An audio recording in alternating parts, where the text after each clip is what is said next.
Welcome to Ahavas Yisrael Daily. We're on chapter 7. Yesterday was giving an example of if you were about to speak about somebody and they were right in front of you, would you say the same exact things that you would say behind their back? And it was giving us a good example of something to take with us and to try to implement. Alright, so we're continuing. All of these classes, all of them emulate from the sin of the tongue, the misuse of speech. This is as Yehoshua said, Woe is me, for I am doomed, for I am a man of impure lips. For my eyes have seen the King, Hashem, Master of Legions. Be amazed at this. For indeed, one who stumbles into sin through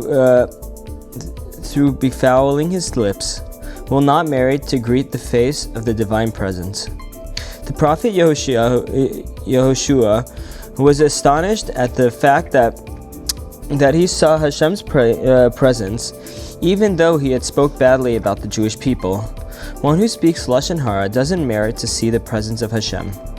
And even more than this, when he sees his fellow doing commendable deeds, his hatred will increase because of it, and his entire desire will be that his fellow's deeds will be unsuccessful. As scripture states, those who repay evil for good harass me for my pursuit of good. Alright, now it's going to explain. They hate me, Rashi explains, because I am doing good, because I am connecting to Hashem. This is something of which we must be aware. Those who will hate will want even good deeds to be unsuccessful. Such is the degree of the hatred that can take over the person hating. The outcome is that he hates his fellow's service of the omnipresence.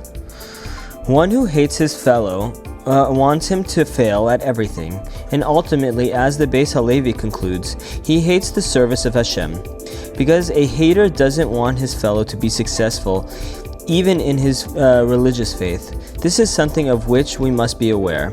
It is possible that without realizing it, we can dislike people because we feel that they are superior to us in their service of Hashem. We should be happy when we see someone having success in his service of Hashem, because ultimately that means our own service is successful. I think the Beis HaLevi is trying to say, if somebody is really going against you and showing a lot of hatred and jealousy towards you, it's not because they're upset at you, it's because they want to fix that part within themselves and they're afraid to address it. So they're just taking the easy way out and just hating you and being jealous of you instead of working on themselves. Okay, we'll continue tomorrow. Thank you.